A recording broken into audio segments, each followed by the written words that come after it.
ఏ పురుషుడు శృంగార సమయంలో తొందరపాటు చేస్తాడో మరియు తన సుఖం చూసుకొని వెళ్ళిపోతాడో అలాంటి పురుషుడిని స్త్రీ ఎన్నటికీ ఇష్టపడదు. ఒక స్త్రీకి స్ఖలనం అయ్యేలా చేయాలి అంటే పురుషునికి చాలా నిగ్రహం కావాలి.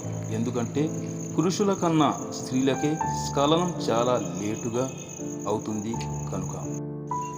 చలి వర్షం పడుతున్నప్పుడు ఇంట్లో ఎవరూ లేని సమయంలో స్త్రీ పురుషులకు కామ కోరికలు అధికమై శృంగారంలో పాల్గొనవచ్చు.